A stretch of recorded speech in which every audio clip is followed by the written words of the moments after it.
نحمده ونصلي على رسوله الكريم أما بعد أعوذ بالله من الشيطان الرجيم بسم الله الرحمن الرحيم رب اشرح لي صدري ويسر لي أمري واحلل عقدة من لساني يفقه قولي ورب زدني علما اللهم فقهنا في الدين اللهم ارزقني التفكر والتدبر بما يتلوه لساني من كتابك والفهم له والمعرفة بمعانيه والنظر في عجائبه والعمل بذلك ما بقيت إنك على كل شيء قدير رب ارحمهما كما ربياني صغيرا اللهم حاسبني حسابا يسيرا ربي أوزيني أن أشكر نعمتك التي أنعمت علي وعلى والدي وأن أعمل صالحا ترضاه وأصلح لي في ذريتي إني تبت إليك وإني من المسلمين ربنا هب لنا من أزواجنا وذرياتنا قرة أعين واجعلنا للمتقين إماما آمین یا رب العالمین۔ السلام علیکم ورحمۃ اللہ وبرکاتہ۔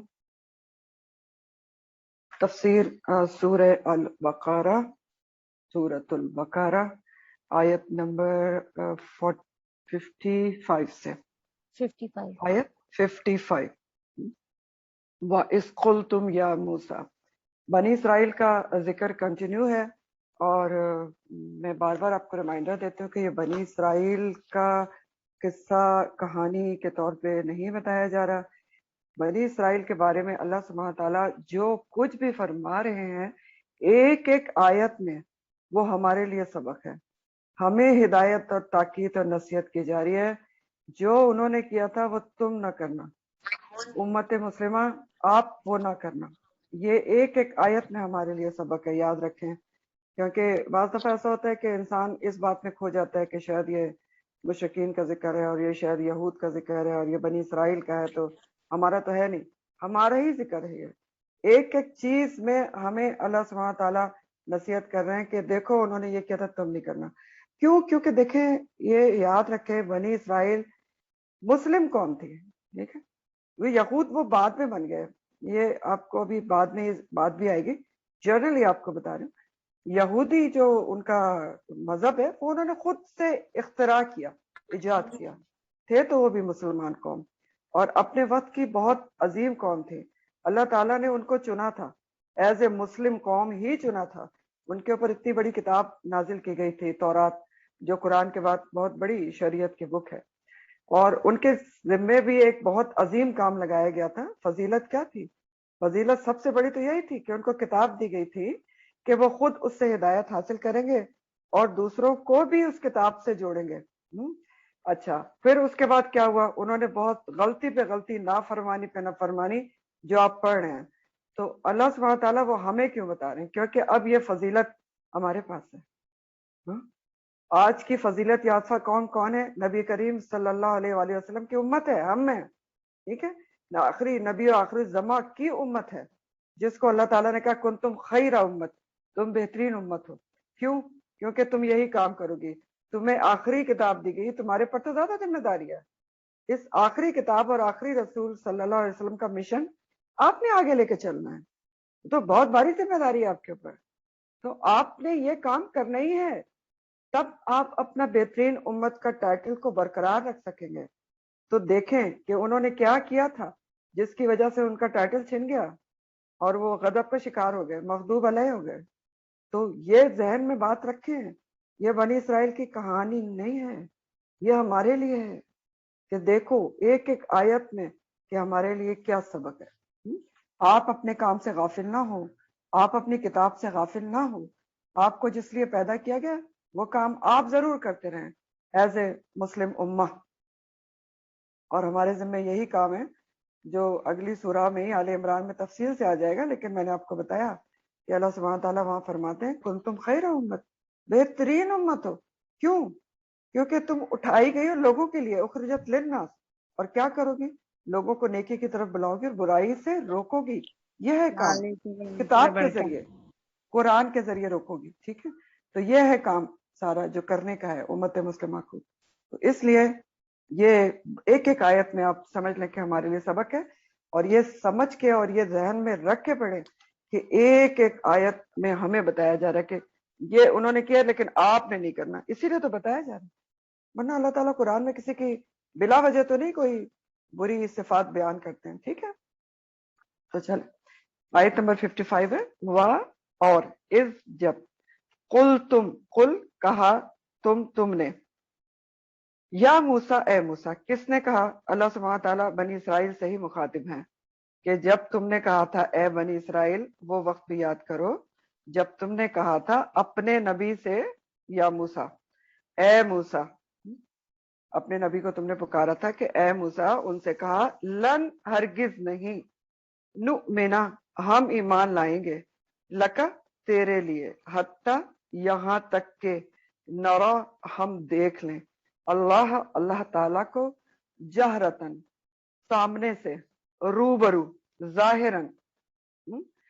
نرا کا لفظ رائی سے ہے، را حمزہ یا روٹ ہے، اور رائی کے مطلب ہوتے ہیں آنکھ سے بھی دیکھنا یا بصیرت سے سمجھنا، بصیرت کی آنکھ سے دیکھنا.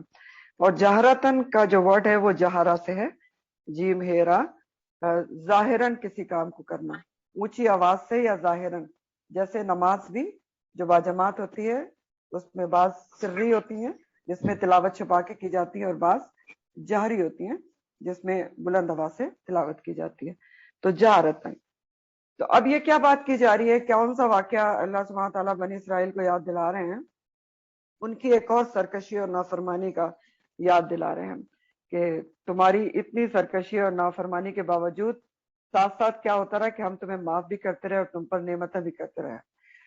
تو جب تم نے کہا تھا اپنے نبی سے کہ اے موسیٰ، ہرگز بھی نہیں ہم ایمان لائیں گے تمہارے لیے، صرف تمہارے کہنے پر ہم ایمان نہیں لائیں گے جب تک کہ ہم اللہ سبحانہ تعالیٰ کو سامنے سے نہ دیکھ لیں، ظاہراً نہ دیکھ لیں.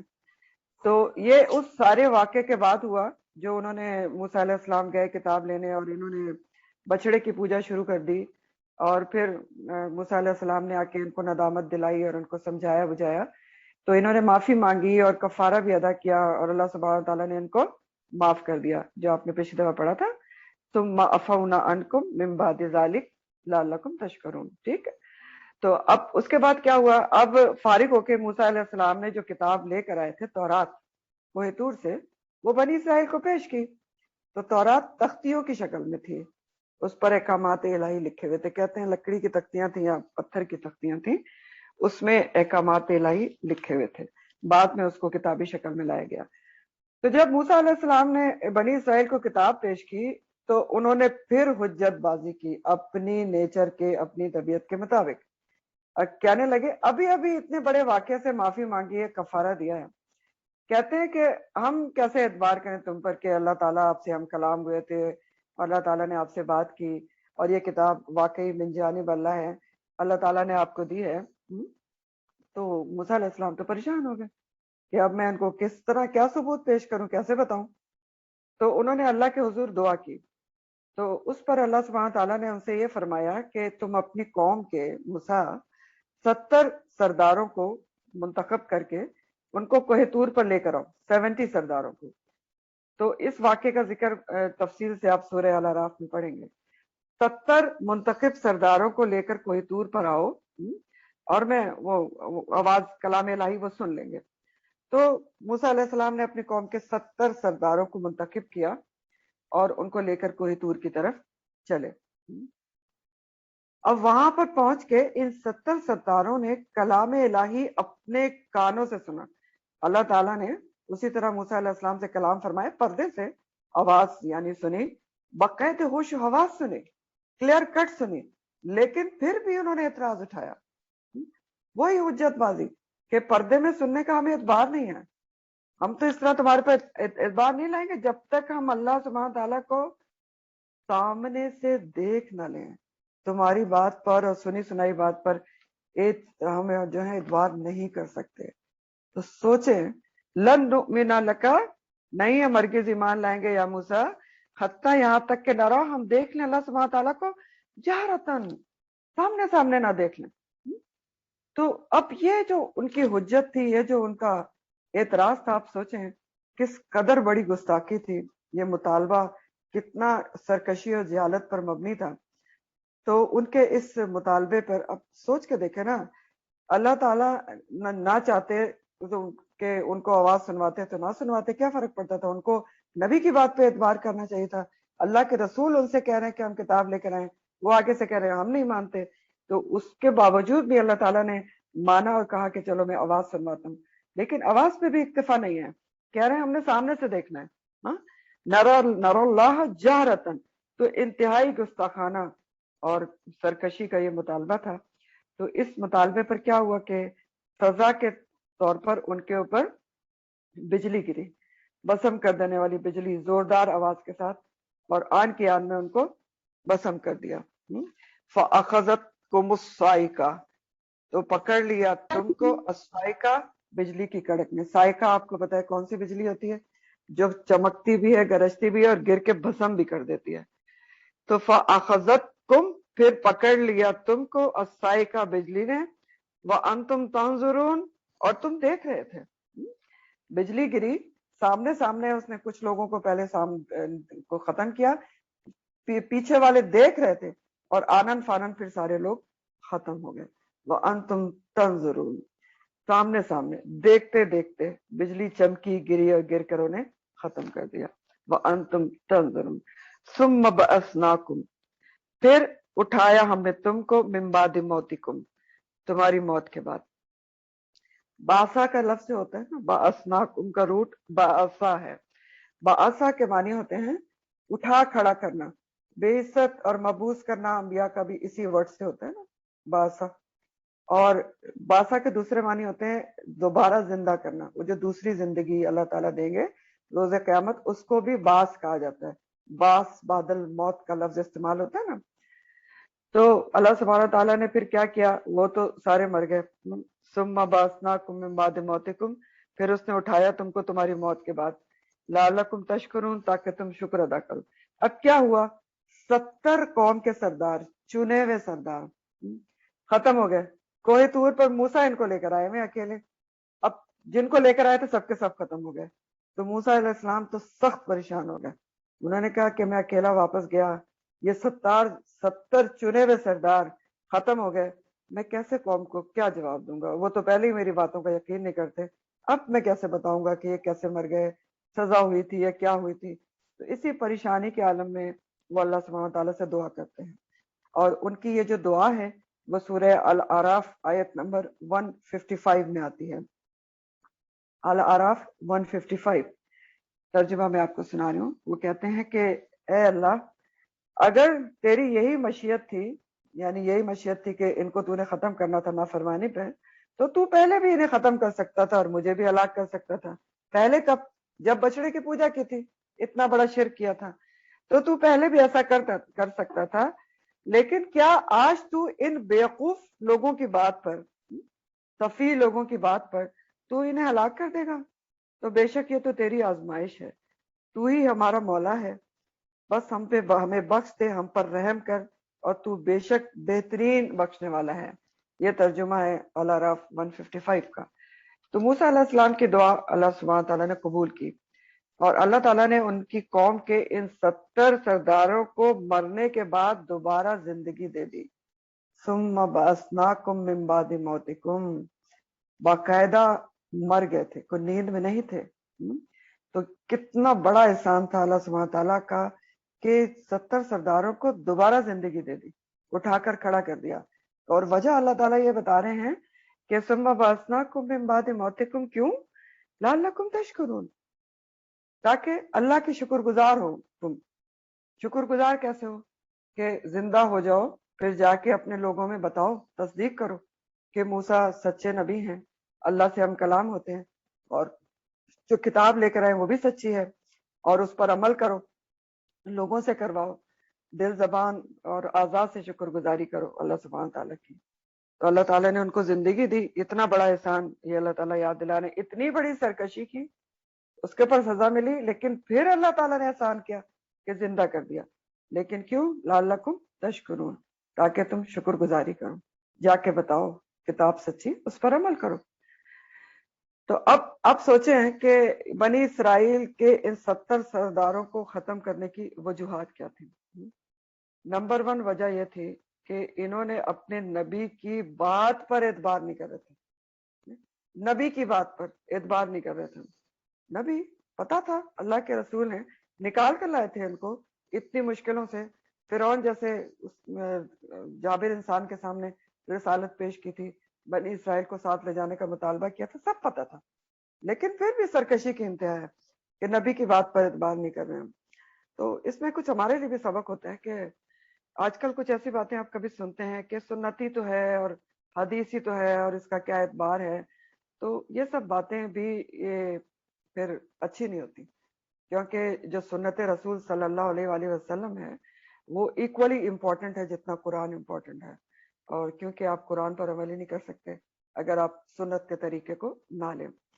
دوسرا اس میں دیکھیں کہ سبق کیا ہے کہ انہوں نے نبی کی تو سنی نہیں سنی، اللہ کی شان میں گستاخی کی. اللہ کے حضور میں پیش تھے کوہ طور کے اوپر، اللہ سبحانہ تعالیٰ کلام کر رہے ہیں ان کے سامنے، سن رہے ہیں، پھر اتنا زبردست سرکشی کا مطالبہ، بیجا مطالبہ کہ ہم نے دیکھنا ہے ورنہ ہم نہیں مانیں گے، جب تک دیکھیں گے جب تک نہیں مانیں گے. تو اس سے بھی کچھ ملتی جلتی باتیں ہوتی ہیں کہ جی فلاں حکم جو ہے وہ اس کی لاجک کیا ہے، فلاں جو حد ہے اس کی تو مجھے سمجھ میں نہیں آتی، فلاں حد جو اللہ سبحانہ تعالیٰ کی وہ تو بڑی ظالمانہ لگتی ہے. یہ ساری باتیں کیسی ہیں؟ کیا یہ گستاخی نہیں ہے؟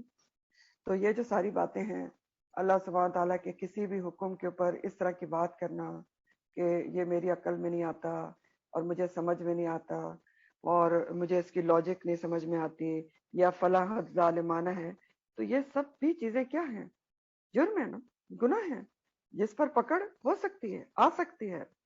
تو دیکھنا چاہیے کہ اللہ کی بات پر، اللہ کے حکم پر، اللہ کی کوئی بھی احکامات کسی بھی طریقے سے ہیں، اس کے اوپر ہمارا رویہ کیا ہوتا ہے، یہ جج کرنے کی ضرورت ہے. سمینا و اطانا ہوتا ہے کہ بس سن لیا اللہ کا حکم ہے تو بس یقین کر لیا. جیسے پچھلے کسی تفسیر میں ہم نے پڑھا بھی تھا کہ جو اللہ والے ہوتے ہیں، ایمان والے، وہ کہتے ہیں کہ ہمارے رب کی طرف سے ہے تو بس اس نے کہا ہے تو سچ کہا. مثال کے بارے میں پڑھا کہ ان کے لیے اتنا ہی کافی ہوتا ہے کہ رب کی طرف سے ہے تو یقیناً صحیح ہوگا، بات ختم ہوگی. پھر ایک اور سبب بھی ہے اس میں جو ہمیں ملتا ہے کہ انسان جب کسی بڑی تکلیف سے نکل آتا ہے، کسی بہت بڑی بیماری سے سنبھل جائے، تو اس کے اندر زیادہ شکر گزاری پیدا ہونی چاہیے. یہ موت کے بعد اٹھے تھے نا، ہاں؟ ثم بعثناکم من بعد موتکم، اور کیوں؟ لعلکم تشکرون، تاکہ تم شکر ادا کرو. تو کئی دفعہ ایسا ہوتا ہے نا، انسان مرتے مرتے بچ جاتا ہے، کسی بڑے ایکسیڈنٹ سے بچ جاتا ہے، ہم کہتے بھی ہیں کہ بس اللہ ہی نے بچا لیا. بہت بڑی بیماری ہوتی ہے، ہم سمجھتے ہیں بچیں گے نہیں، اللہ بچا لیتا ہے، نئی زندگی دے دیتا ہے. تو پھر کرنے کا کام کیا ہوتا ہے؟ شکر گزاری. کہ ہم یہ سوچیں کہ بہت زندگی میں نے اپنی مرضی سے گزار لی، اب اگر اللہ تعالیٰ نے مجھے دوبارہ زندگی دے دی ہے، ایکسیڈنٹ سے بچا لیا ہے، بیماری سے بچا لیا ہے، تو یہ زندگی کو اب میں اللہ کے لیے ڈیڈیکیٹ کر دوں نا. تھوڑا پتہ نہیں کتنا عرصہ ہے، شکر گزاری کروں اس کی، صرف اس کی رضا کے کام کروں، صرف اس کی مرضی کو سوچوں. یہ ایک ایٹیٹیوڈ ہوتا ہے جو مومن کے اندر ہونا ہی چاہیے کہ اگر وہ کسی بیماری، کسی مصیبت سے نکلے تو اس کی پھر تھنکنگ، اس کا رویہ پھر یہ ہونا چاہیے، لعلکم تشکرون.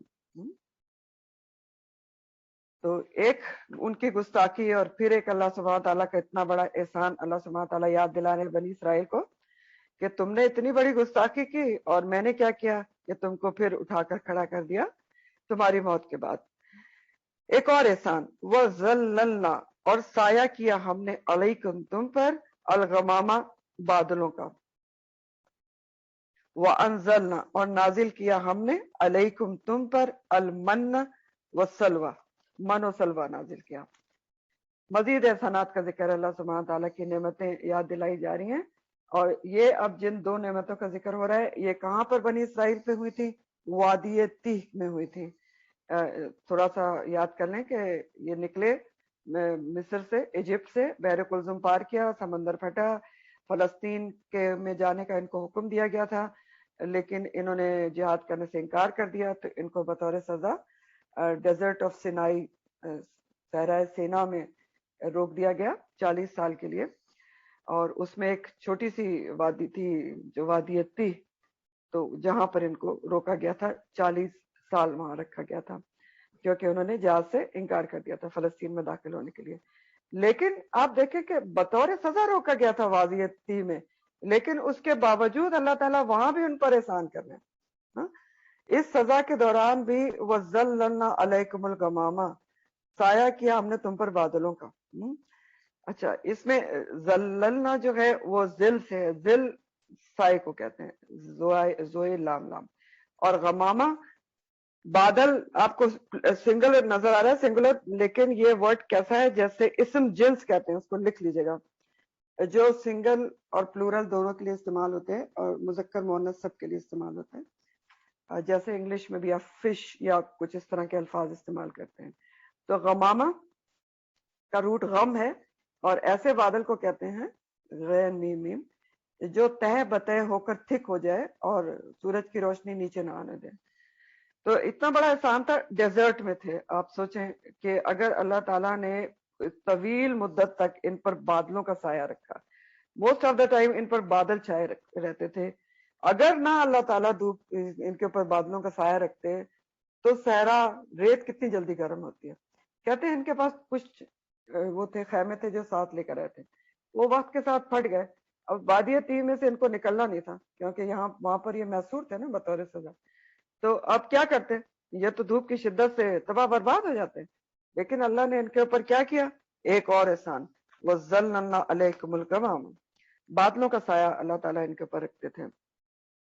پھر ڈیزرٹ میں کھانے کو کچھ نہیں تھا، وہاں کوئی چیز اگتی نہیں تھی، تو اللہ سبحانہ تعالیٰ ان کے لیے تیار کھانا بھیجتے تھے. تیار کھانا من و سلوا کے نام سے آتا تھا. من کیا تھا؟ من کا روٹ میم نون نون ہے، لفظی معنی ہوتے ہیں من کے احسان. تو یہ کھانا ان کے پاس بطور احسان آتا تھا، اس لیے اس کو من کہا گیا. اور دو ٹائپس تھی، یعنی ایک من تھا اور ایک سلوا تھا. من کیا تھا؟ من کے بارے میں کہا جاتا ہے کہ یہ اس کا نام ترنجبین آتا ہے، تے سے ترنجبین نام سے آتے ہیں. کہ من کیا ہوتا تھا؟ یہ ترنجبین اس کو کہتے تھے کہ رات کو پتھروں پر، ان کے آس پاس جو پتھر تھے ان پر اوس پڑتی تھی، شبنم، جو خشک ہو کر گوند کی طرح جم جاتی تھی، اور اس کے جو دانے ہوتے تھے وہ بیج، جو دھنیے کے بیج نہیں ہوتے اس کے برابر ہوتے تھے، اور یہ شہد جیسا میٹھا ہوتا تھا. اور بعض نے کہا کہ یہ کئی دفعہ لیکوڈ فارم میں بھی رہتی تھی، شہد کی طرح میٹھا کوئی مشروب. تو اس کو کھایا بھی جا سکتا تھا اور پیا بھی جا سکتا تھا. تو اب آپ دیکھیں کہ من کی فارم میں ان کو اللہ تعالیٰ بہترین قسم کی کارب مہیا کر رہے تھے، کاربوہائیڈریٹ. اور سلوا کیا ہوتا تھا؟ یہ بٹیر جیسے چھوٹے چھوٹے پرندے تھے، ان کا نام تھا سلوا، جو غول کے غول آتے تھے، پتہ نہیں کہاں سے اللہ تعالیٰ بھیجتے تھے، اور یہ بآسانی ان کو پکڑ لیتے تھے اور ان کو بھون کر کھا لیتے تھے. اب سلوا کی شکل میں ان کو پروٹین مل رہی تھی، تو پوری ایک بیلنس ڈائٹ اللہ تعالیٰ ان کو عطا کر رہے تھے.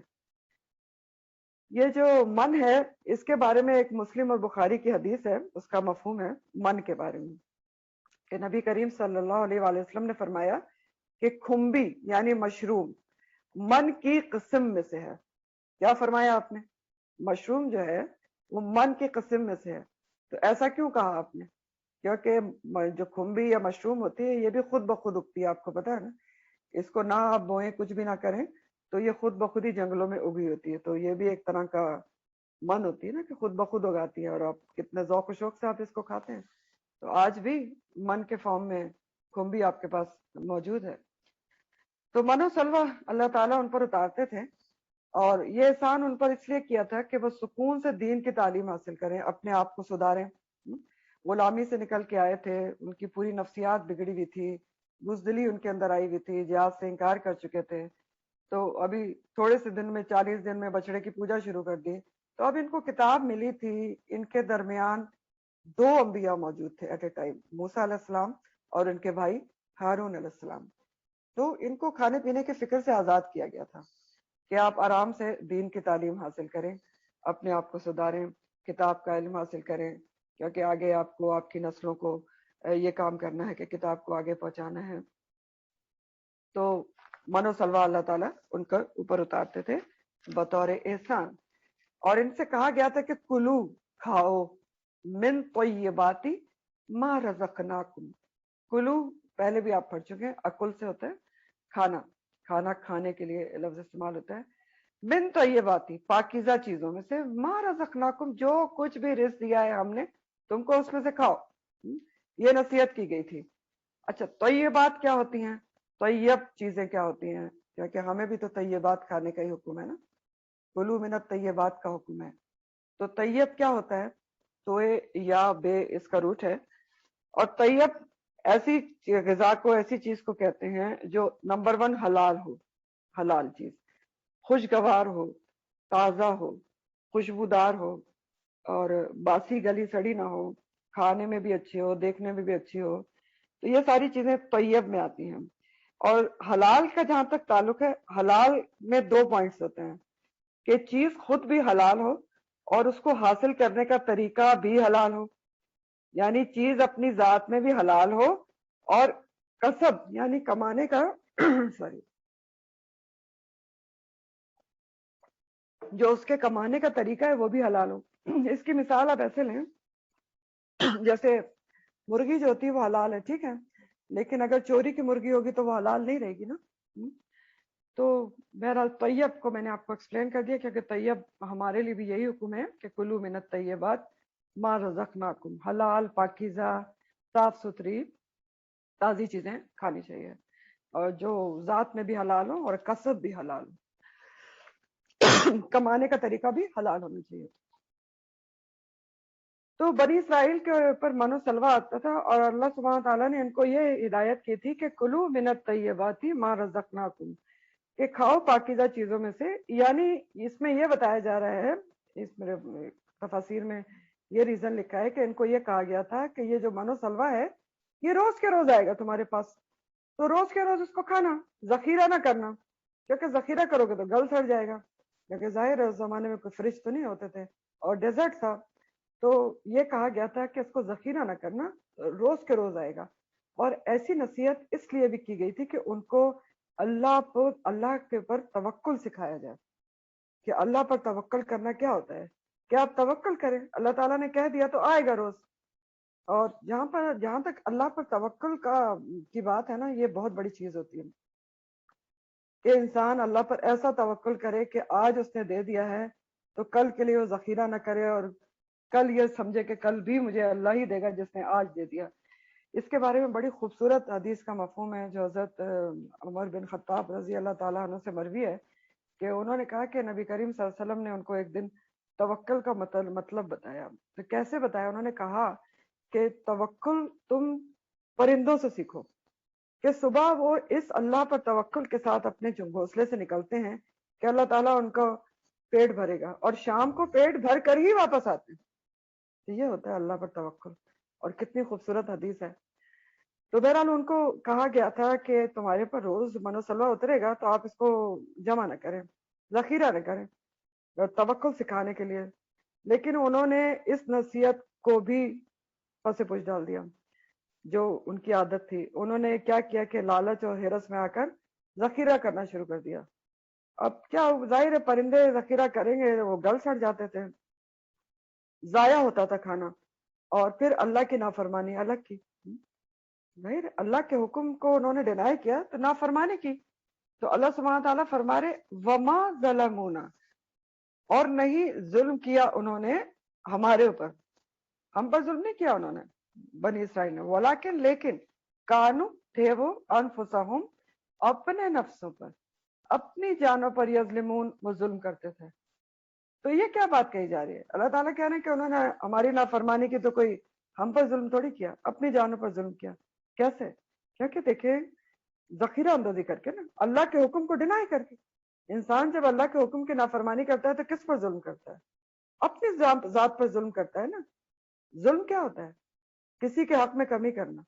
تو جب انسان اللہ کی نافرمانی کرتا ہے تو اپنی ذات پر گناہ کماتا ہے, اپنی ذات پر گناہ کا بوجھ لاتا ہے, تو اپنے حق میں کمی کرتا ہے کہ خود سزا پائے گا.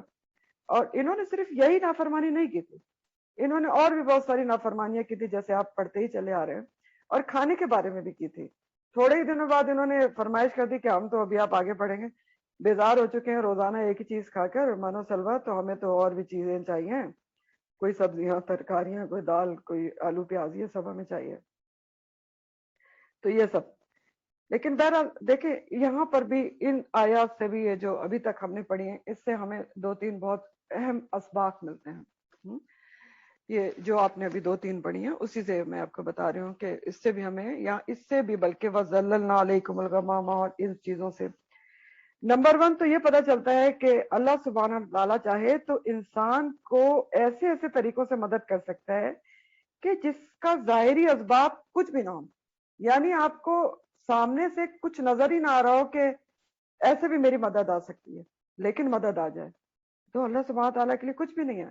ایک ذللنا علیکم الغمامہ کے حساب سے بھی سوچ لیں، ایسا آج کل بھی ہوتا ہے کہ آپ کسی اللہ کے کام سے نکلیں، کسی چیریٹی ورک سے نکلیں، اللہ کی جو مخلوق ہے اس کی خدمت کے لیے نکلیں، شدید گرمی ہو اور اللہ آپ کے اوپر بادلوں کا سایہ کر دے، آنن فانن بادل آ جائے. نہیں ہوتا، ہو سکتا ہے، ہوتا ہے، آج بھی ہوتا ہے ایسا. پھر اسی طرح آپ دیکھیں منو سلوا کی بات، تیار کھانا بھی ملتا ہے. اور خاص طور پر اگر آپ میں سے کوئی حج پہ گیا ہے تو وہاں پر تو یہ ایک عام واقعات ہوتے ہیں. خاص طور پر جب آپ عرفات کے میدان میں ہوتے ہیں، وہاں تو خیر پھر بھی کھانا بڑھتا ہے. مزدلفہ میں جب ہوتے ہیں، رات وہاں پر ہوتی ہے، رات پوری گزارتے ہیں نا، کھلا میدان، کوئی کھانے پینے کی چیز، کوئی وہاں پر بیچنے والا کچھ بھی نہیں ہوتا.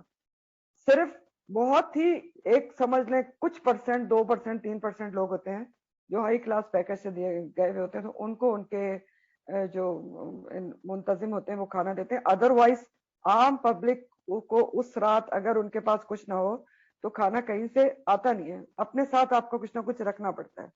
یہی ساری تو آزمائشیں ہوتی ہیں. لیکن وہاں پر کیا ہوتا ہے مزدلفہ میں نے خود اپنی آنکھوں سے دیکھا اور بہت لوگوں نے بتایا. میرے ساتھ ایک میری ریلیٹو تھی، وہ کھانے پینے کی بہت شوقین تھی. تو اب جب آپ مزدلفہ میں پہنچتے ہیں تھک ٹوٹ چکے ہوتے ہیں بالکل، سارا دن عرفات میں گزار کے، بالکل بھوک سے برا حال، تھکن سے، آدھی رات ہو چکی ہوتی ہے، بیٹھے ہیں آپ کھلے میدان میں. تو وہ کہنے لگے کہ بہت ہی بھوک لگ رہی ہے اور پتہ نہیں کہیں سے اگر البیک مل جاتا. البیک وہاں ایک فاسٹ فوڈ چین ہے جو سعودیہ میں یہ بہت ہی مشہور ہے. تو میں ہنسنا شروع ہو گئی، میں نے کہا یہاں مزدلفہ میں البیک؟ ابھی ہمارے منہ میں یہ الفاظ تھے، آپ یقین کریں. اندھیرے میں ایک بندہ کہیں سے آیا، اس کے ہاتھ میں البیک کے 2 ڈبے، تو وہ کہتا ہے یا آپ پلیز اگر گناہ نہ مانے تو یہ لے لیں، کیونکہ میں زیادہ لے آیا تھا تو یہ بچ گئے اور ضائع ہوں گے. تو ایسا ہوتا ہے، آج بھی ہوتا ہے. اللہ تعالیٰ اس طرح کے جو معجزے ہیں آج بھی دکھا سکتے ہیں، وہ ہر چیز پہ قادر ہیں. ظاہری اسباب کچھ بھی نہ ہو تو یہ سب کچھ آج بھی ہو سکتا ہے. پہلا سبق. دوسرا سبق کیا ہے؟ یہ پتا چلتا ہے یہاں سے کہ انسان اگر اللہ سبحانہ تعالیٰ کی کوئی نافرمانی کرتا ہے تو ظلم کس کے اوپر کرتا ہے؟ اپنی ذات پر کرتا ہے. اللہ تعالیٰ کے اوپر تو وہ ظلم نہیں کرتا. ظلم بنیادی طور پر کس پہ کرتا ہے؟ اپنے حق میں کمی کرتا ہے، گناہ کماتا ہے. اللہ تعالیٰ کا کوئی نقصان نہیں ہوتا اگر انسان کوئی گناہ کے کام کرتا ہے، نقصان اس کا اپنا ہوتا ہے، اپنے حق میں ظلم کرتا ہے. اس کے سلسلے میں مسلم کی حدیث کا مفہوم میں آپ کو سناتی ہوں. حدیث قدسی ہے، اور حدیث قدسی کیا ہوتی ہے؟ جو اللہ سبحانہ تعالیٰ کی طرف منسوب ہوتی ہے. تو مسلم کی حدیث قدسی ہے، اللہ سبحانہ تعالیٰ فرماتے ہیں اے میرے بندو، اگر تمہارے اول اور آخر، انسان اور جن، سب کے سب مل کر اس سب سے زیادہ متقی اور پرہیزگار بندے کی طرح ہو جائیں تو میری بادشاہت میں کوئی فرق نہیں پڑے گا. یعنی تمام دنیا کے جن و انس مل کر دنیا کے اس بندے کی طرح ہو جائیں جو سب سے متقی اور پرہیزگار ہے، تو اللہ سبحانہ تعالیٰ کہتے ہیں میری بادشاہت میں کوئی فرق نہیں پڑے گا. کیا فرق پڑے گا اس کے ساتھ؟ وہ تو بے نیاز ہے. اور اسی طرح آگے حدیث کے الفاظ ہیں اور اگر تمہارے اول اور آخر، جن اور انس، سب مل کر سب سے زیادہ فاسق اور فاجر انسان کی طرح ہو جائیں تو بھی میری بادشاہت میں کوئی فرق نہیں پڑے گا. یہاں تک حدیث کے الفاظ. تو سوچیں اللہ تعالیٰ کو کوئی فرق پڑتا ہے؟ چاہے ہم گناہ کریں اس کی، وہ تو بے نیاز ہے، اس کی بادشاہت میں کوئی فرق نہیں پڑتا. وہ تو ملکوت السماوات والا، سب اس کے لیے ہے. نیکیاں کریں تب بھی اس کو کوئی فرق نہیں پڑتا. تو اگر انسان نیکیاں کرتا ہے تو کس کا فائدہ ہوتا ہے؟ انسان کا اپنا فائدہ ہوتا ہے، سزا سے بچ جائے گا، جنت میں چلا جائے گا. اور اگر انسان گناہ کرتا ہے تو کیا کرتا ہے؟ وَلَكِنْ كَانُوا أَنفُسَهُمْ يَظْلِمُونَ کرتا ہے، اپنی ذات پر ظلم کرتا ہے. اللہ سبحانہ تعالیٰ کی ذات بے نیاز ہے، اس کی بادشاہت میں کوئی فرق نہیں پڑتا. اب بات یہ سوچنے کی یہاں پر غور طلب کہ پھر اللہ سبحانہ تعالیٰ قرآن میں ہمیں نیکیوں پر اتنا موٹیویٹ کیوں کرتے ہیں کہ یہ کر لو وہ کر لو، فاستبقوا الخیرات کرو، نیکیوں کا حکم و ترغیب دیتے ہیں. تو کیوں دیتے ہیں؟ ان کی تو بادشاہت میں فرق نہیں پڑتا. اس لیے دیتے ہیں کیونکہ اللہ سبحانہ تعالیٰ کی ذات وہ رحمان ہے، رحیم ہے، وہ اپنے بندوں کو 70 گنا زیادہ چاہتا ہے ماں سے. تو اس کی چاہت یہ ہے، چاہتے ہی اللہ تعالیٰ کہ ہر کوئی نیکی کرے اور جہنم سے بچ جائے. تو آپ اللہ تعالیٰ کی بے پناہ محبت کا اندازہ صرف اس بات سے لگا لیں کہ آپ تھوڑا سا غور کریں کہ چھوٹی چھوٹی آسان نیکیوں پر کتنے زیادہ اجر و ثواب اور ریوارڈز کا اعلان ہے. فار ایگزامپل جو ذکر اللہ ہوتا ہے، جو آپ تسبیحات پڑھتے ہیں، سبحان اللہ و بحمدہ، کتنی دیر لگتی ہے آپ کو پڑھنے میں؟ اور اس کے بارے میں کیا حدیث ہے کہ یہ 2 کلمات جو ہیں زبان پر بہت ہلکے ہیں اور رحمان کو بہت ہی پسند ہے اور میزان پر بہت بھاری ہوں گے، بہت بھاری ہوں گے. کتنی دیر لگتی ہے؟ اتنا بڑا ریوارڈ کہ رحمان کو بہت ہی پسند ہے اور میزان پر بہت بھاری ہوں گے. اسی طرح لا الہ الا اللہ پڑھنے کا ہے کہ کہا کہتے ہیں، حدیث میں آتا ہے کہ پورے میزان کو بھر دے گا. وضو کو دیکھ لیں، آپ نے سنا تھا لیکچر وضو کا کہ ایک ایک عضو کو جب آپ دھوتے ہیں، منہ کو دھوتے ہیں، منہ کے گناہ جھڑ جاتے ہیں، آنکھ کو دھوتے ہیں، آنکھ کے گناہ جھڑ جاتے ہیں. تو اتنی بڑی بڑی باتیں، اتنی چھوٹی چھوٹی چیزوں کے اوپر اتنے ریوارڈز. نماز، ایک نماز سے دوسری نماز کے درمیان کے سارے صغیرہ گناہ اللہ سبحانہ تعالیٰ معاف کر دیتے ہیں. پھر ابھی آپ اور پڑھیں گے سورہ البقرہ میں ہی کہ ایک نیکی کا اجر کم از کم 10 گنا اللہ سبحانہ تعالیٰ دیتے ہیں، کم از کم. اور نیکی کی صرف نیت کرنے پر ہی اجر لکھ دیا جاتا ہے. اور زیادہ سے زیادہ اجر کیا ہے؟ 700 گنا سے لے کر لا محدود ہے. اضعافاً کثیرہ کا لفظ آتا ہے کہ بہت زیادہ بڑھا چڑھا کے. جیسے روزے کے بارے میں بھی ہے نا حدیث ہے کہ اللہ سبحانہ تعالیٰ فرماتا ہے کہ روزے کا اجر جو ہے وہ میں دوں گا، کیونکہ روزہ میرے لیے ہے، اور اتنا دوں گا کہ بندہ اس کے بارے میں سوچ ہی نہیں سکتا. تو لا محدود اجر ہے. تو کتنا چاہنے والی ذات ہے اس کی بادشاہت میں کوئی فرق نہیں پڑتا. فرق کس کو پڑتا ہے؟ ہمیں پڑتا ہے. نیکیاں کریں گے اپنا فائدہ ہے، گناہ کریں گے اس کی نافرمانی کریں گے کیا ہوگا؟ وما ظلمونا ولکن کانوا انفسهم یظلمون کا معاملہ ہے. تیسرا سبق کلوا من الطیبات ما رزقناکم میں ہے کہ کھاؤ اس میں سے جو کچھ بھی ہم نے تم کو رزق دیا ہے. اس سے کیا پتہ چل رہا ہے کہ اللہ تعالیٰ نے جو کوئی بھی چیزیں ہمارے لیے پیدا کی ہیں اس کو اچھی غذا کھانا کوئی تقوی کے خلاف نہیں ہے. انسان کہے کہ میں تو بہت ہی بس دال اور کھاتا ہوں اور دال روٹی کھاتی ہوں کیونکہ بہت تقوی والا ہوں، تو نہیں. اللہ تعالیٰ نے سب چیزیں ہمارے لیے اتاری ہیں نا، چاہے فروٹس ہیں چاہے سبزیاں ہیں. بلکہ یہ تو شکر گزاری ہے کہ اللہ سبحانہ تعالیٰ نے ہمارے لیے اتارا تو ہم اس کا استعمال کریں، اسراف نہ کریں، ضائع نہ کریں، لیکن استعمال تو حکم ہے کلوا من الطیبات ما رزقناکم، تو شکر گزاری کے ساتھ کھائیں. تو بہرحال ایک بات اس میں بہت امپورٹنٹ سبق ہے انہی آیات کے حساب سے ہمارا خاص طور پر کہ وما ظلمونا ولکن کانوا انفسهم یظلمون، کہ ہم اپنے نفسوں پر ظلم کیسے کرتے ہیں آج کل کے حساب سے. خاص طور پہ ایک اہم بات کرنے جا رہے ہوں. اس طرح ہم اپنے نفسوں پر ظلم کرتے ہیں اور بہت عام جام یہ بات ہوتی ہے کہ کسی جو شخص سامنے موجود نہیں ہے اس کی پیٹھ پیچھے ہم اس کی کوئی برائی کر دیتے ہیں، جس کو آپ غیبت کہتے ہیں، بیک بائٹنگ جو ہوتی ہے. تو اب کیا ہوگا؟ اس برائی جو ہم اس کی کر رہے ہیں جو موجود نہیں ہے اس کا کوئی نقصان نہیں ہوگا. اس کو پتہ بھی نہیں چلے گا کہ ہم نے اس کے بارے میں کیا کیا. لیکن ہمارے ساتھ کیا ہوگا؟ 2 بہت ہی اہم باتیں ہوں گی. نمبر 1، جو منہ سے نکلے گا فوراً بلیک اینڈ وائٹ میں آ جائے گا، اعمال نامے میں لکھ دیا جائے گا. یہ بھی قرآن کی آیت ہے، ما یلفظ من قول ان لدیہ رقیب عتید، تمہارے منہ سے ایک لفظ بھی نہیں نکلتا کہ تمہارے آس پاس یہ دو جو بیٹھے ہوئے نا رائٹ لیفٹ جو بہت ہی ہوشیار باش ہیں وہ لکھ لیتے ہیں. تو ایک تو لکھی گئی اور روز قیامت دکھا دی جائے گی اور اس حساب سے معاملہ ہوگا. نمبر 2 کیا ہوتا ہے؟ یہ غیبت و چغلی کے بارے میں حدیث کیا بتاتی ہے کہ جس کی ہم نے برائی کی ہماری نیکیاں اس کے کھاتے میں چلی جائیں گی, یعنی اس کو کمپنسیٹ روز قیامت ہمیں اپنی نیکیاں دے کر کرنا پڑے گا. تو اب سوچیں کہ اگر کسی کی پیٹھ پیچھے برائی کی جاتی ہے تو کتنا بڑا ظلم ہم اپنے نفسوں پہ کر رہے ہوتے ہیں. وَلَكِنْ كَانُوا أَنفُسَهُمْ يَظْلِمُونَ. تو یہ جو غیبت ہے اس کے بارے میں ایک بہت بڑی ٹپ ہے جو میں نے خود بھی اپنے پلے سے باندھی تھی جب ہمیں بتائی گئی تھی, اور میں اپنے اسٹوڈینٹس کو بتاتی رہتی ہوں. جب آپ لوگ 2 موجود ہیں, 3 موجود ہیں, 4 موجود ہیں اور کوئی آپ میں موجود نہیں ہے, تو آپ کیا کریں؟ آپ صرف جو موجود ہیں وہ آپس میں اپنی بات کریں, ٹھیک ہے؟ موسم کی بات کریں, کپڑوں کی بات کریں, کچھ بھی کر لیں, جیولری کی بات کر لیں, لیکن اپنی بات کریں. جو وہاں پر موجود ہیں آپس میں بات کریں, ان چیزوں کی بات کریں. سب سے اچھی بات ہے قرآن کی بات کریں. لیکن جو موجود نہیں ہے وہاں پر اس کا نام آپ کے لب پر نہیں آنا چاہیے, آئے تو صرف تعریف میں آنا چاہیے. یہ ہے صرف ٹپ غیبت اور چغلی سے بچنے کی اور اپنی ذات پر ظلم کرنے سے بچنے کی, واحد ٹپ. تیسرے کا نام آئے تو صرف تعریف میں آئے. اگر کوئی اور لے آتا ہے تو آپ فوراً بات بدل دیں, آپ اس کی تعریف کرنا شروع کر دیں. اگر برائی میں آ رہے ہیں تعریف کرنا شروع کریں گے, اگلے کو سمجھ لگ جائے گی کہ آپ سننا نہیں چاہتے. اتنی عقل سب نہیں ہوتی, سننا بھی نہیں ہوتا, وہ بھی پھر کھاتے میں آ جاتے ہیں. تو یہ اسباق تھے اس آیت کے. آگے اللہ سبحانہ تعالیٰ فرماتے ہیں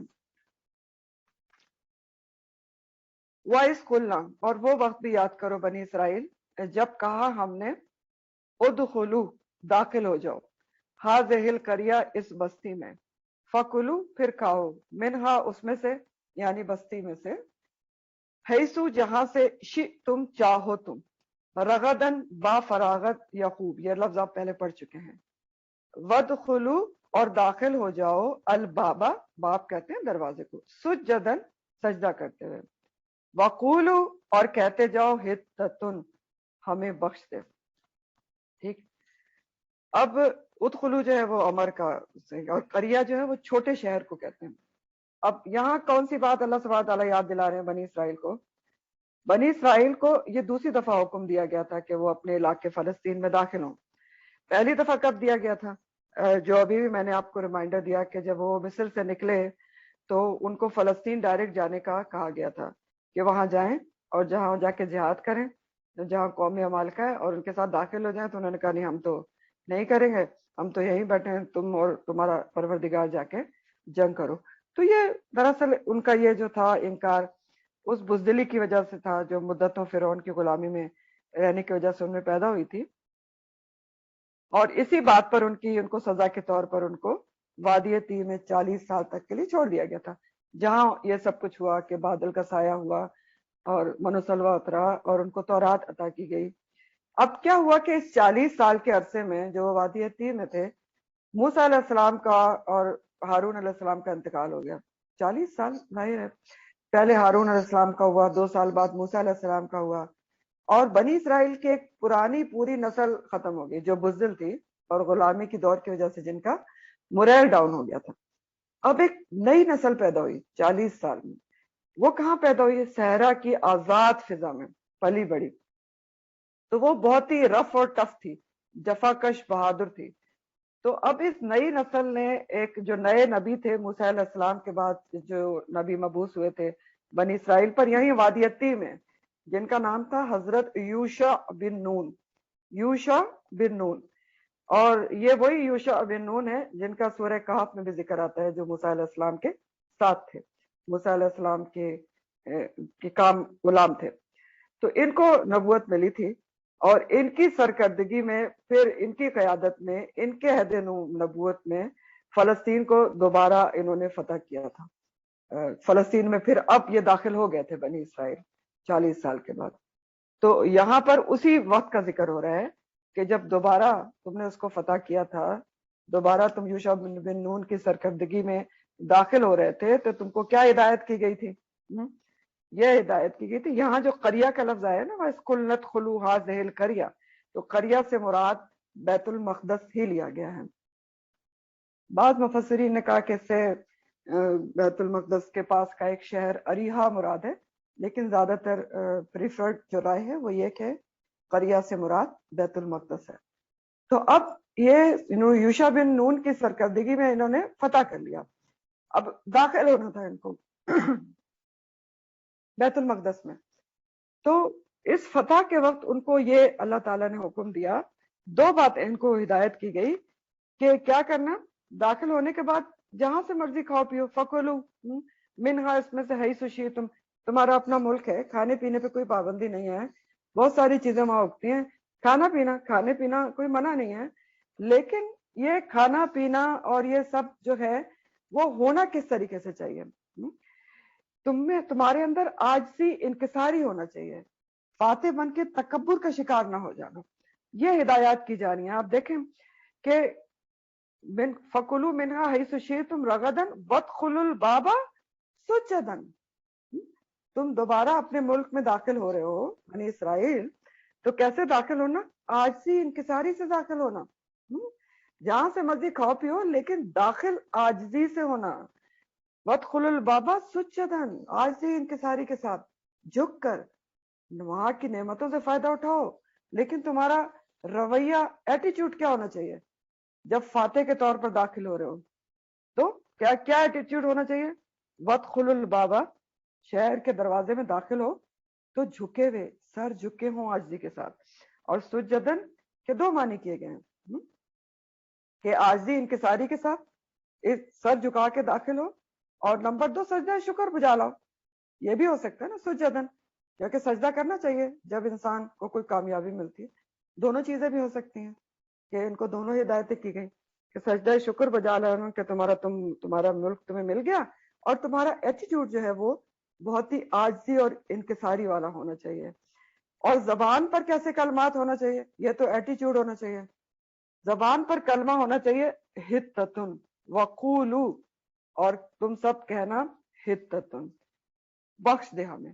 حتتن کا جو لفظ ہے اس کا روٹ ہے توئے ہے، اور حتیٰ کے معنی ہوتے ہیں بوجھ اتارنا. تو پھر لغوی معنی اس کا گناہ کا بوجھ اتارنا، یعنی بخشش طلب کرنا. تو زبان پر تمہارے کیا ہونا چاہیے؟ اپنی مغفرت طلب کرتے ہوئے داخل ہونا کہ یا اللہ تو ہمیں بخش دے. ایٹیٹیوڈ کیا ہونا چاہیے؟ سجدن کا ہونا چاہیے، عاجزی انکساری سجدہ شکر. یعنی ان کو یہ سمجھایا جا رہا ہے کہ جن لوگوں پر تم نے فتح حاصل کی ہے ان میں تکبر کے ساتھ داخل نہ ہونا، قتل و غارت گری نہ کرنا، بلکہ انہیں معاف کر دینا. اور جیسے عموماً کیا ہوتا ہے، عموماً عام طور پر یہ ہدایت آپ سوچیں ان کو کیوں کی جا رہی ہے. عام طور پر جو عمومی فاتح ہوتا ہے وہ کیا کرتا ہے؟ تکبر اور زوم کے اندر غلط حرکتیں کرتا ہے، قتل و غارت گری، لوٹ مار، یہ سب کچھ کرتا ہے. اس سے منع کیا گیا.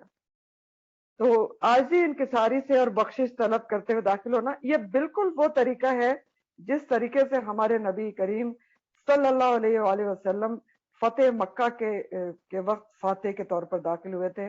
لیکن آپ کا کیا حال تھا؟ یہ اس آیت کی عملی تفسیر پوری آپ صلی اللہ علیہ وسلم کے طرز عمل میں ملتی ہے جب آپ نے فتح مکہ کیا تھا.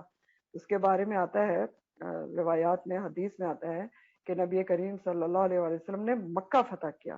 اور آپ کیسے مکہ میں داخل ہوئے تھے کہ اونٹ کے اوپر آپ اتنے جھکے ہوئے تھے، اتنا سجدن سر جھکا ہوا تھا کہ آپ کا جو داڑھی تھی وہ اونٹ کے پالان سے لگی ہوئی تھی، اور بالکل آپ کے کندھے جھکے ہوئے تھے، اور آپ کے منہ پر استغفار کے لفظ تھے. اور آپ نے داخل ہوتے ہی عام اعلان کر دیا تھا معافی کا کہ جو کوئی خانہ کعبہ میں ہے اس کو بھی بخش دیا گیا، جو ابو سفیان کے گھر میں اس کو بھی بخش دیا گیا، کوئی قتل و غارت گری نہیں ہوئی تھی. اور مکہ فتح کر کے آپ نے جا کے غسل کیا تھا، اور اس کے بعد آپ نے 8 رکعت نماز پڑھی تھی، جس کے بارے میں ایک رائے یہ ہے کہ وہ دوحا کی نماز تھی، یا ایک رائے یہ ہے کہ وہ شکرانے کی نفل ادا کیا تھا آپ نے. دعا کا وقت تھا اس لیے کہا گیا. تو یہ طریقہ کار تھا جس سے آپ داخل ہوئے تھے, اور یہی ان کو بھی یہاں کہا جا رہا تھا کہ تم اس طریقے سے داخل ہو. اور اللہ سبحانہ تعالیٰ نے ان سے کہا کہ اگر تم ایسا کرو گے, یعنی ان دونوں ہدایتوں پر عمل کرو گے کہ داخل ہوگے وہاں پر سجدن, اور کہتے جاؤ گے حتتن کہ ہمیں بخش دے, تو ہم کیا کریں گے؟ بخش دیں گے. ہم نغفر لکم, ہم بخش دیں گے. نغفر, ہم بخش دیں گے. لکم, تمہارے لیے. خطایاکم, تمہاری خطاؤں کو. ایک بات, پہلی بات کیا کی اللہ تعالیٰ نے کہ نغفر, غفرہ سے ہے, غین فیرا, مغفرت جس سے ہوتی ہے. مغفرت کیا ہوتی ہے؟ جو ہم مانگتے ہیں. غفرہ روٹ ہے نا اس کا, اور لفظ کے معنی کیا؟ ہم بخش دیں گے. اور مغفرت آپ عام طور پہ سنتے ہیں نا, مغفرت کی دعا اور مغفرت.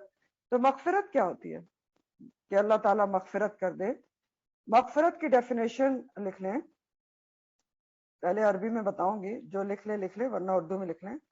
مغفرت کی ڈیفینیشن ہوتی ہے ستر الذنب, ستر جو ستر پوشی ہوتی ہے, ستر الذنب و تجاوز اند. ذنب کہتے ہیں گناہ کو, ستر الذنب گناہ کو چھپا دینا اور اس سے گناہوں سے تجاوز کر دینا, یعنی بھول جانا گناہوں کو. تو اس کی اردو میں ڈیفینیشن کیا ہے مغفرت کی؟ کہ اللہ سبحانہ تعالیٰ ہمارے گناہوں کو چھپا دے اور ان سے تجاوز کر دے, یعنی ان کو بخش دے, بلا دے, بھول جائے.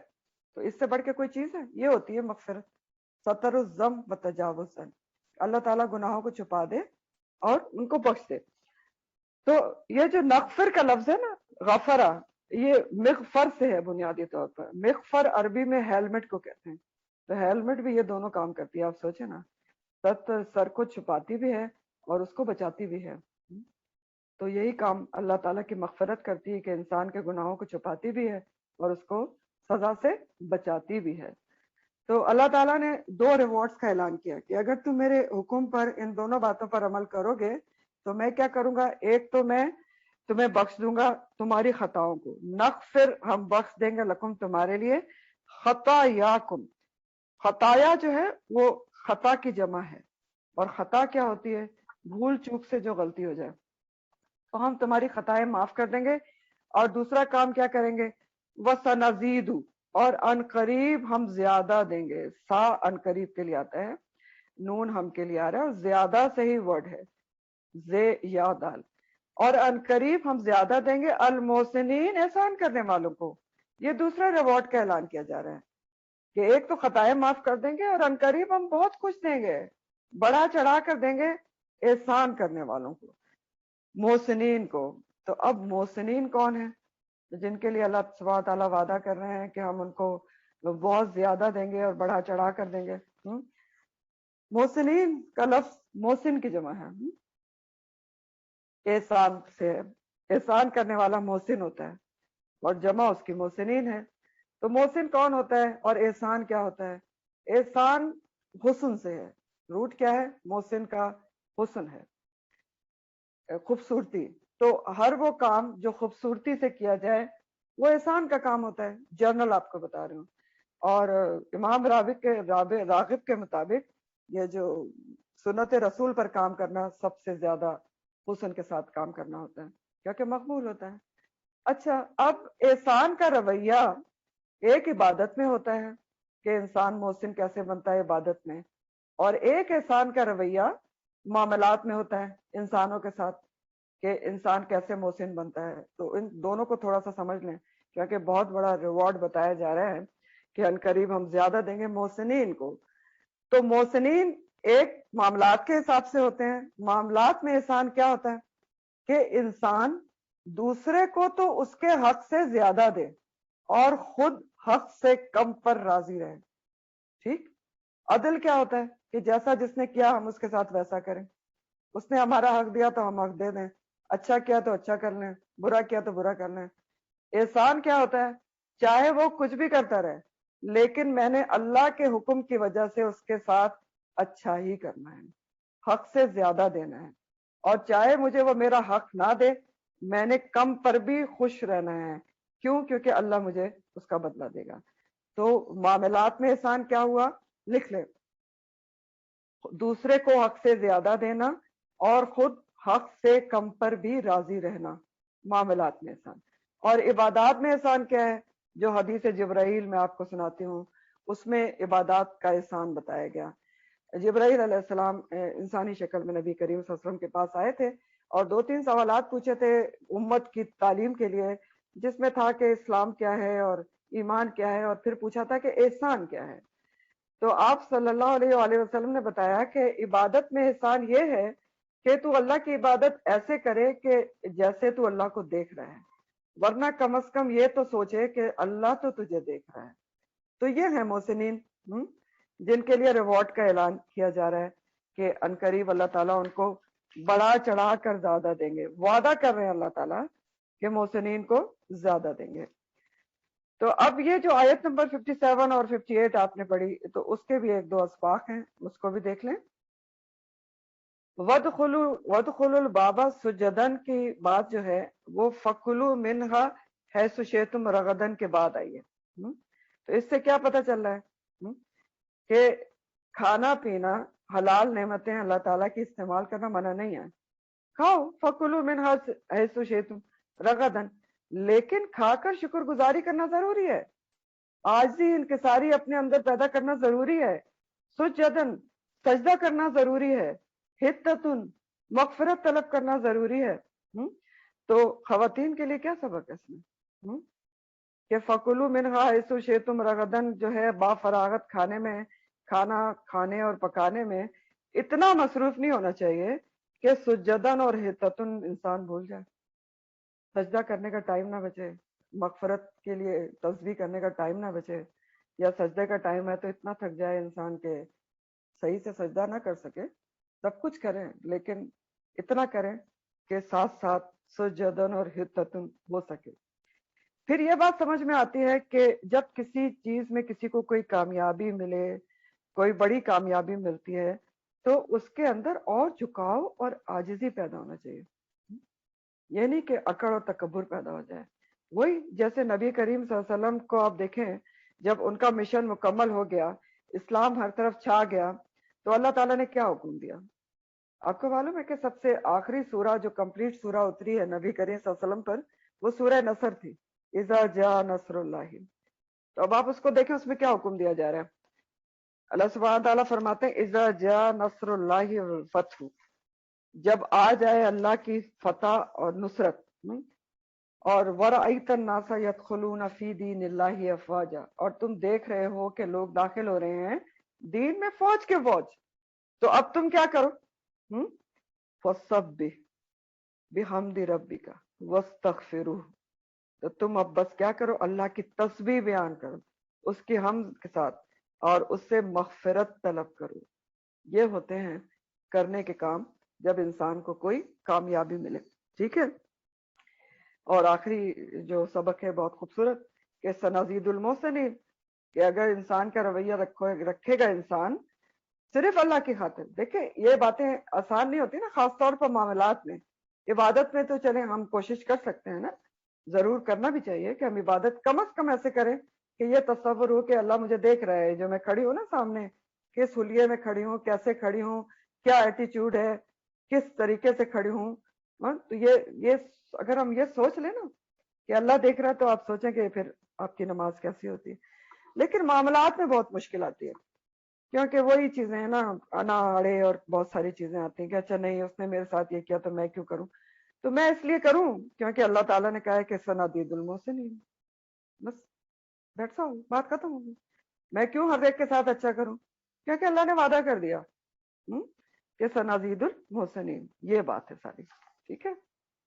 تو بہرحال ان کو یہ حکم ہوا تھا کہ انہوں نے یہ اس طرح سے داخل ہو تم کہ عاجزی انکساری کے ساتھ داخل ہو اور سجدن، اور کہتے جاؤ کہ ہمیں بخش دے. تو ہم تمہارے ساتھ یہ کریں گے کہ تمہاری خطاؤں کو بخش دیں گے، اس سے زیادہ کچھ چاہیے نہیں، مغفرت کر دیں گے اور ہم زیادہ بھی دیں گے احسان کرنے والوں کو. اور آپ کو پتہ ہے ویسے قرآن میں اللہ سبحانہ تعالیٰ زیادہ کس کو کہتے ہیں؟ آگے آپ پڑھیں گے اللہ سبحانہ تعالیٰ کا دیدار جو خاص جنتیوں کو خاص موقعوں پر ملے گا تو اس کو زیادہ کہتے ہیں. تو کس کو زیادہ نہیں چاہیے؟ تو بہرحال ان کو یہ حکم ہوا تھا کہ یہ کرتے ہوئے داخل ہو. انہوں نے کیا کیا؟ فَبَدَّلَ الَّذِينَ، تو بدل ڈالا، فا تو بدلا بدل ڈالا، الذین ان لوگوں نے، ظلموا جنہوں نے ظلم کیا، قولاً بات کو، غیرہ سوائے الذی اس کے جو قیلا کہی گئی تھی، لہم واسطے ان کے۔ کیا کیا ان لوگوں نے جنہوں نے ظلم کیا؟ انہوں نے بات کو بالکل بدل دیا، جو ان سے کہا گیا تھا وہ انہوں نے نہیں کیا۔ غیر الذی قیل لہم، انہوں نے کیا کر دیا؟ پہلے تو یہ دیکھ لیں، ان کو کہا گیا تھا کہ عاجزی انکساری کے ساتھ داخل ہونا اور لبوں پر مغفرت ہو، حتتن۔ انہوں نے کیا کیا؟ انہوں نے ایک تو سب سے پہلے حتتن کو بدل دیا، اس کی جگہ انہوں نے ہندتن کر دیا، بیچ میں نون لے آئے، ٹھیک ہے۔ اللہ کے احکامات، دونوں احکامات کو بالکل پس پش ڈال دیا، بستی میں عاجزی کے بجائے اکڑتے ہوئے سرینوں کے بل داخل ہوئے۔ سرینوں کے بل کا مطلب کیا ہوتا ہے؟ یعنی گھٹنوں اور رانوں کے بل کچھ گھسٹتے ہوئے داخل ہوئے، گھٹنوں اور رانوں کے بل۔ اور وہ کہتے ہیں، تفاسیر میں آتا ہے کہ بستی کا دروازہ چھوٹا تھا، تو اللہ تعالیٰ نے تو کہا تھا سر جھکا کے عاجزی سے داخل ہو۔ انہوں نے کیا کیا کہ ایک شو آف کی پوزیشن بنائی، گھٹنوں اور سرینوں کے بل گھسٹتے ہوئے، ایک ریاکاری، ایک تکبر کی پوزیشن بنا کے، جو پھسلتے ہوئے اور گھسٹتے ہوئے بستی کے اندر داخل ہوئے، پھسلتے ہوئے، بہت ہی ایک متکبرانہ انداز سے۔ اور حتتن کہنے کو کہا گیا تھا جس کے معنی ہے کہ ہمیں بخش دے، تو اس کے بجائے انہوں نے اس کو بدل دیا ہندتن، نون بیچ میں لے آئے۔ اور ہندتن کے کیا معنی ہوتے ہیں؟ گندم۔ تفسیر میں لکھا ہے کہ وہ کہتے تھے ہندتن فی شارہی، ہندتن فی شارہی، یعنی گندم اپنی بالی کے اندر، یعنی ایک بالکل ہی مومل سا لفظ کہ ہمیں تو گندم چاہیے، ان کو چاہیے تھے نا گندم۔ یعنی انہوں نے بنیادی طور پر اللہ کے احکامات کا مذاق بنا لیا، مولڈ کر دیا اللہ کے احکامات کو، تو لفظی طور پر بھی اور عملی طور پہ بھی، اور بجائے عاجزی کے لوٹ مار اور بدکاریوں میں لگ گئے، وہاں داخل ہو گئے۔ کہتے بہت لوٹ مار بھی کی اور بد فعلیاں بھی کی، انہوں نے بہت کچھ آتا ہے اس کے بارے میں۔ تو اس کے بارے میں بخاری کی حدیث کا مفہوم ہے، نبی کریم صلی اللہ علیہ وآلہ وسلم نے فرمایا کہ بنی اسرائیل کو حکم دیا گیا تھا کہ شہر کے دروازوں میں جھک کر داخل ہونا اور زبان سے بخشش مانگنا، حتتن کہنا، لیکن وہ بجائے جو سجدہ کرتے ہوئے داخل ہونے کے، اکڑتے اتراتے سرینوں کے بل داخل ہوئے، اور حتتن کے بجائے ہندتن فی شارہی کہنے لگے۔ یہ حدیث کے الفاظ بخاری کے۔ تو انہوں نے اللہ کے حکم کو بدل دیا، مذاق اڑایا حکم کا، بالکل ہی مولڈ کر دیا۔ تو ان کے ساتھ پھر کیا ہوا اس مذاق اڑانے کا انجام؟ فَأَنزَلْنَا، تو نازل کیا ہم نے، عَلَى الَّذِينَ، ان لوگوں پر، ظَلَمُوا جنہوں نے ظلم کیا، رِجْزًا عذاب، من السماء آسمان سے، کیوں؟ بما، بوجہ اس کے جو، کانو تھے وہ، یفسقون، وہ فسق کرتے، نافرمانی کی انہوں نے، اللہ کے حکم سے باہر نکل گئے۔ تو نازل کیا ہم نے ان لوگوں پر جنہوں نے ظلم کیا، رجزن، اور رجز جو ہوتا ہے نا اس کے کئی معنی ہوتے ہیں۔ رجز گندگی کو بھی کہتے ہیں، نجاست چاہے مانوی ہو یا ظاہری ہو، اور رجز عذاب کو بھی کہتے ہیں۔ لیکن رجز کون سا عذاب ہے؟ جو گندگی والا عذاب ہو، جس سے گھن آئے۔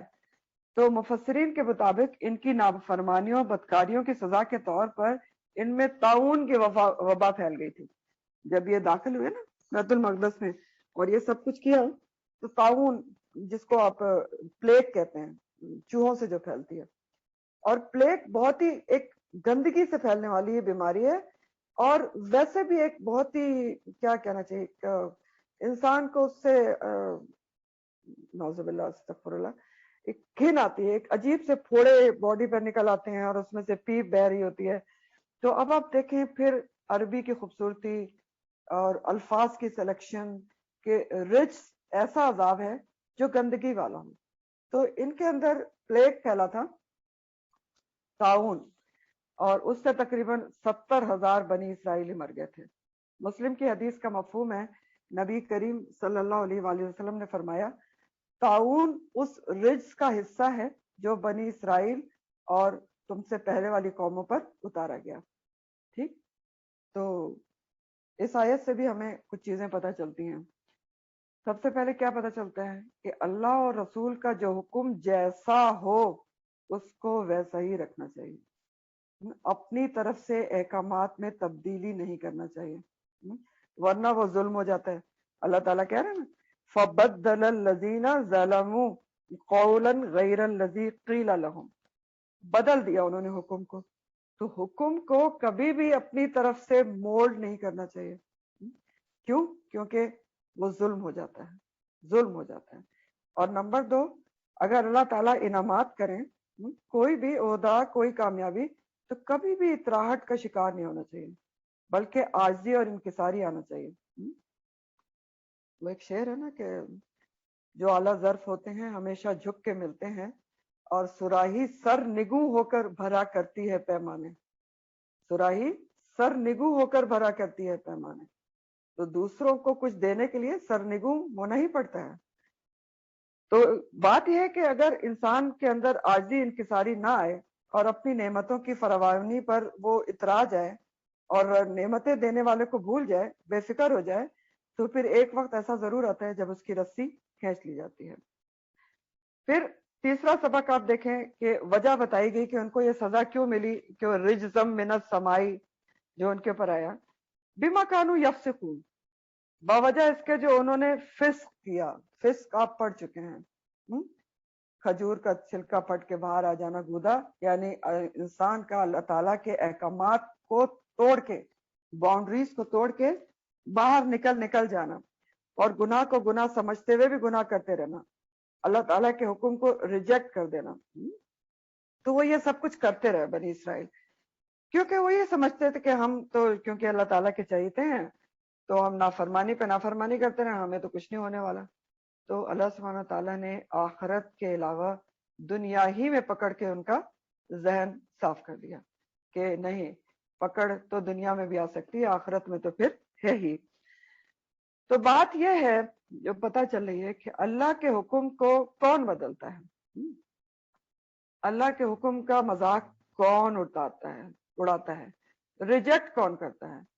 جس کو اللہ سے ملاقات کی امید نہ ہو، آخرت کا ڈر نہ ہو، وہی کر سکتا ہے نا۔ سوچ کے دیکھیں نا، یہ بات میں آپ سے اس لیے کر رہی ہوں کہ اللہ کے احکامات کو آج بھی کیا کہہ سکتے ہیں، مذاق بھی اڑایا جاتا ہے اور بدلا بھی جاتا ہے۔ تو یہ سب کچھ کون کر سکتا ہے؟ جس کو اللہ سے ملاقات کی امید نہیں ہے، آخرت کا ڈر نہیں ہے۔ خاشعین میں اللہ تعالیٰ نے بتایا تھا نا کہ ان کے اندر خشوع کیوں ہوتا ہے، کیونکہ وہ اللہ کی عظمت کو جانتے ہیں اور ان کو یہ یقین ہوتا ہے کہ وہ ملاقو انہم ملاقو ربہم وَإِنَّ إِلَيْهِ راجعون۔ یہ چیزیں ہیں کہ انسان کو جب یہ یقین ہو کہ مجھے اللہ کے سامنے کھڑا ہونا ہے لازمی طور پر، اور میری ملاقات یقینی ہے، اس کی طرف لوٹنا ہے، تو وہ ایسا کام کر سکتا ہے کہ وہ اللہ کی نافرمانی کا کام کرے، حکم کو بدل دے، ریجیکٹ کر دے، کہہ دے مجھے سمجھ میں نہیں آتا، اس کی کوئی لاجک نہیں ہے، فلاں جو حد ظالمانہ ہے۔ کہہ سکتے، نہیں کہہ سکتا، کیونکہ اس کے دل میں یہ ڈر ہوتا ہے کہ میں وہاں پر کیا جواب دوں گی۔ تو اور قومی سطح پر کیا ہوتا ہے؟ قومی سطح پر جب کسی قوم کا اخلاق اور کردار بگڑتا ہے تو وہ کیا کرتی ہے؟ وہ اللہ کے احکامات کو اپنی مرضی کے مطابق مولڈ کرنا شروع کر دیتی ہے، اللہ کے احکامات کو چھوڑ کر اپنی عقل سے اس اللہ کے احکامات میں ترمیمات کر دیتی ہے اور نئے کوئی آرڈیننس بنا لیتی ہے۔ اللہ کے حکم کو چھوڑ کر ایک واضح حکم کسی چیز پر موجود ہوتا ہے اور اس کو چھوڑ دیا جاتا ہے، اور اپنی طرف سے اس کے اگینسٹ ایک نیا جو آرڈیننس بنا لیا جاتا ہے۔ اور ایسا کرنا آیت سے کیا پتہ چل رہا ہے؟ اللہ کے احکامات کا مذاق اڑانا ہی ہوتا ہے اور ظلم ہوتا ہے۔ کیونکہ دیکھیں بات یہ ہے کہ کائنات کس نے بنائی؟ اللہ سبحانہ تعالیٰ نے بنائی۔ ہم کو کس نے بنایا؟ اللہ سبحانہ تعالیٰ نے بنایا۔ مرد کو عورت کو کس نے بنایا ہے؟ کائنات کو کس نے بنایا؟ اللہ نے۔ تو اس کو بہتر معلوم ہے نا کہ کائنات میں امن کیسے قائم ہوگا، کون کیا کرے گا تو امن اس میں قائم رہے گا، اور کس طرح سے کائنات کو چلانا چاہیے۔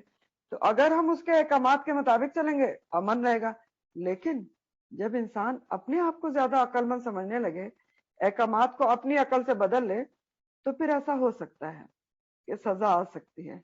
پھر رجزم من السماء